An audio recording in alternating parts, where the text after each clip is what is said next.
भीमकण्डशैव क्षेत्रध्यानमहायज्ञम् 108 పిరమిడ్ల నిర్మాణమే మా లక్ష్యం. ఈ భూమండలం అంత శాకాహార జగత్యానా జగత్ పిరమిడన్ జగత్ కావాలని సంకల్పం.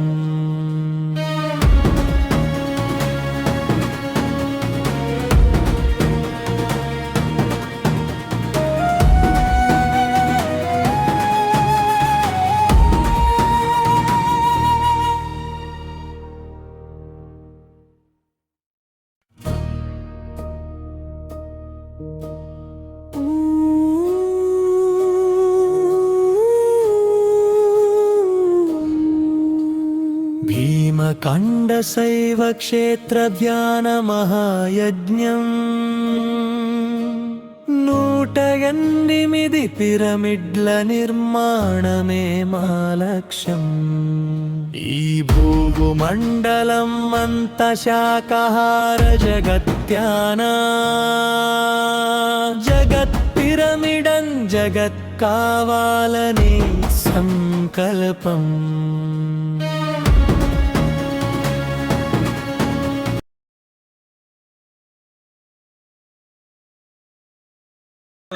పత్రిక ఒకసారి గట్టిగా క్లాస్ అండి. ఈరోజు మన పత్రిక సార్ మనకు అందించిన దేవాలయాలన్నీ ధ్యానాలయాలుగా మారాలని ఆ ధ్యాన ప్రచారంలో భాగంగా ధ్యాన శైవక్షేత్ర మహాయజ్ఞంలో 57వ వారం మారేడుపక్క గ్రామం వచ్చి ఉన్నాం. ఇక్కడ ఈ గ్రామం అంతా శాఖాహార గ్రామంగా రావాలని, ఇక్కడ పబ్లిక్ పిరమిడ్ రావాలని సంకల్పంతో ధ్యానం జరిగింది. అదేవిధంగా గ్రామంలో ధ్యాన ప్రచారానికి మన తిరుపతి మాస్టర్ సన్నద్ధమయ్యాం. అందరూ వెళ్ళి ధ్యాన ప్రచారం చేసి మధ్యాహ్నం 2 to 4 కొత్త వారందరికీ ధ్యానం నేర్పడానికి ఆహ్వానించండి. జై హో పత్రిజీ, జై హో పత్రిజీ, శాఖా జగత్కి, తిరుమల జగత్కి, ధ్యాన జగత్కి, ధ్యాన భీమఖండానికి జై హో పత్రిజీ, జై హో పత్రిజీ. Okay master.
ఆ కళలో శక్తి ఎంత వచ్చిందని ధ్యానం చేయండి.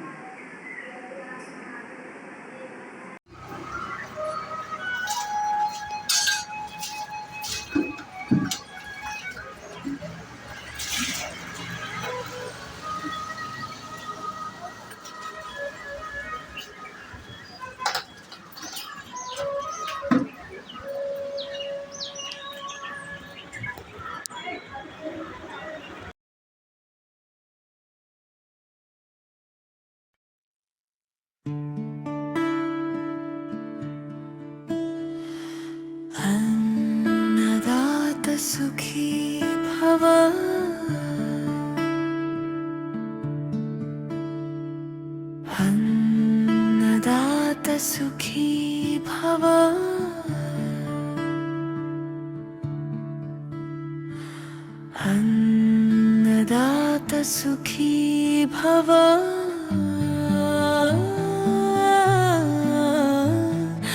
अन्नदात सुखी भव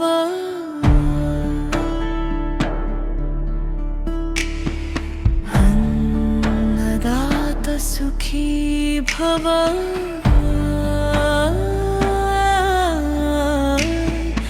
अन्नदात सुखी भव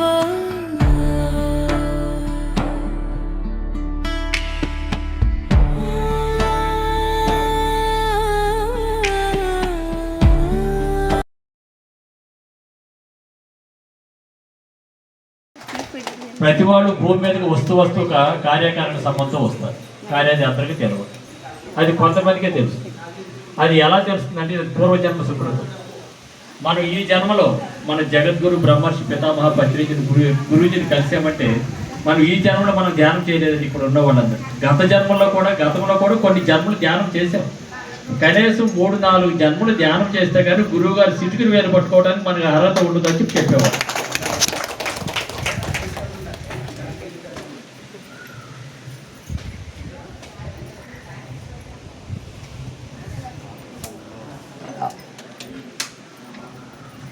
అయితే గురువుగారు చెప్పేదే ఒకటేనమ్మా.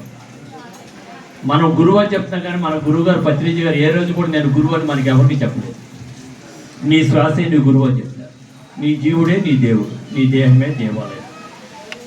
శ్వాసే గురువు, సమయమే సాధన, సహనమే ప్రగతి, అనుభవమే జ్ఞానం, దానమే ధర్మం, ధర్మే పుణ్యం. 9 ధర్మాలు ఇచ్చేశారు. 18 ఆదర్శ సూత్రాలు ఇచ్చారు. 13 వ్యక్తిగత సూత్రాలు ఇచ్చారు. మనం ఈ గురువుగారు చెప్పిన ఈ 3 పట్టుకుని మనం ప్రతిరోజు వాటిని చదువుకొని ప్రతిరోజు వాటిని మనం చెక్ చేసుకుంటే ఇంక మన జీవితం అద్భుతంగా ఉంటుంది. మరి 2005 జూలై 21 గురు పౌర్ణమి రోజు ఒక వనస్థలిపురంలో ఒక ఆడిటోరియంలో ఒక ధ్యానం క్లాస్ జరిగితే ఆ రోజు వెళ్ళాను. మార్నింగ్ 10 to 5 క్లాసులో ఉన్నారు. అంటే ధ్యానం చేస్తే అలా చేసే విధానం ఏమిటి, ధ్యానం వల్ల లాభాలు ఏమిటి, శాకాహారం తీసుకుంటే ఏమిటి, మాంసాహారం తీసుకుంటే ఏంటి అని చెప్పన్నారు. సాయంత్రం 5 గంటల క్లోజింగ్ టైంలో ఏమయ్యా నేను ఇంత గంట సేపు చెప్పాను, ఎవరైనా దీని గురించి ఎవరికైనా బుర్రలోకి ఎక్కిందా అని చెప్పన్నారు ఆ మాస్టర్ గారు. నేను ఇలా చేయి పైకి ఎత్తాను. ఇక్కడ రా అన్నారు. మైక్ చేతికి ఏమెక్కిందో నువ్వు చెప్పాయా అన్నారు. సరే నేను ఇప్పుడు వరకు తెలవక చేస్తున్నటువంటి ఒక తప్పు ఉంది. ఆ తప్పు ఏమిటి అంటే మాంసాహారం తింటున్నాను సార్, అది నాకు అది తినకూడదు, తింటే దానివల్ల ఏం నష్టము, దానివల్ల ఏ జంతువులకు మనం హాని చేస్తున్నాం అనే సంగతి తెలియదు కాబట్టి ఇప్పుడు వరకు తిన్నాను. ఇప్పుడు మీరు చెప్పిన తర్వాత నాకు కొంచెం జ్ఞానోదయం అయింది. మనం తెలిసి తప్పు చేస్తే శిక్ష ఎక్కువ ఉంటుంది కాబట్టి ఈ రోజు నుంచి నేను ఈ భూమి మీద జీవించు నా క్షణం వరకు గుడ్డుతో సహా నా కోసం నేను తినని చెప్పి ఆ రోజు ప్రామిస్ చేసుకున్నాను. 21 years కంప్లీట్ అయిపోయింది. ఈ రోజు వరకు నేను తినలేదు. అంటే దీనివల్ల నాకు జరిగింది లాభం ఏమిటి అంటే ఇప్పుడు నాకు ఏజ్ ఇప్పుడు రేపు జూన్కి 64 years వస్తుంది. 21 years అయింది ఈ రూట్లోకి వచ్చి. గురువుగారు చెప్పారు ధ్యానం చేస్తే ధ్యానం సర్వరోగ నివారణి, సర్వభోగకారిణి, సత్య జ్ఞాన ప్రసాద్ చెప్పారు కదండి. మరి వారు చెప్పినవి ఎలా మనకి ఆచరణలోకి వస్తాయి? వారు చెప్పిన పదాలు పట్టుకుని మనం ఎప్పుడైతే మనస వాచ కర్మణ త్రికరణ శుద్ధిగా ఎప్పుడైతే ఆచరిస్తామో మనకు ఆ సిద్ధులు వస్తాయి. ఆ సిద్ధులు వచ్చినప్పుడు హిమాలయాల్లో సన్యాసం తీసుకున్న యోగుల కంటే మనం గొప్పవాడు. 21 years నుంచి no medicine, no doctor, no hospital, that is meditation, that is Patriji. ఇంకా మనం ఏం చెప్తాం ఆయన గురించి? వారు చెప్పింది ఆచరణ పెట్టినప్పుడు విని ఆచరించినప్పుడు మనం ఏదనుకుంటే జరుగుతుంది. మన మాటే మంత్రం కాబడుతుంది, మన మాంసపిండం మంత్రపిండం కాబడుతుంది అన్నారు. ఇది వాస్తవేనా అని చెప్పేసి చెక్ చేసుకుంటే లైఫ్లో ఎన్నో అద్భుతాలు. పత్రిజను ఒక వ్యక్తిగా మనం చూడలేదు, మనం శక్తిగా చూసాం కాబట్టి ఈవేళ మీరు ఇంత అద్భుతంగా మహాసంకల్పంతో ప్రొద్దున 8 గంటలకే మన గుప్తా గారి దగ్గరికి వెళ్తే వాళ్ళ ఫ్యామిలీ 8 గంటలకు రెడీ అయి ఉన్నారు. ఏంటి సార్ అంటే ప్రతి సోమవారం మేము ఇట్లా ఒక్కొక్క ఊరిని దత్తత తీసుకున్నట్టు వెళ్ళి అట్లా ఊరు మొత్తాన్ని ఒక ఆరా పెట్టేస్తాం సార్. అందరం పోయి అందరు తలుపులు కొట్టి లేపి అప్పటికప్పుడే స్పాట్లో ధ్యానం చేయించడం, మళ్ళీ అందరూ ఈ రకంగా వంట చేసుకుని తీసుకెళ్ళటం, అక్కడ సామూహిక భోజనాలు, మళ్ళీ మధ్యాహ్నం 2 to 4 క్లాస్ అంటే నాకు చాలా ఆశ్చర్యం అనిపించింది. సరే ఈ ఒక్క రోజున మీతో అంటే కలిసి ఉండాలని ఉద్దేశిస్తే మేము ఉండిపోయినాం. ఇక్కడ చాలా హ్యాపీగా అనిపించింది. అంటే మనము ధ్యానం చేసి మనము హ్యాపీగా ప్రశాంతంగా ఆరోగ్యంగా ఆనందంగా ఉండటం కాదు. గురువు గారు అలా అనుకుంటే ఆయన కూడా ఒక్కరితోనే ఆగిపోయి ఉండేవాడు. మరి ఆయన భార్య 2 కుమార్తెలు వదిలిపెట్టి వారు ఆ తెలుసుకున్న సత్యాన్ని వదిలిపెట్టడం చెప్పడం కోసం మంచి ఉద్యోగాన్ని పౌరమండల పెట్లేజీలో మంచి ఆఫీసర్ ఉద్యోగాన్ని వదిలిపెట్టి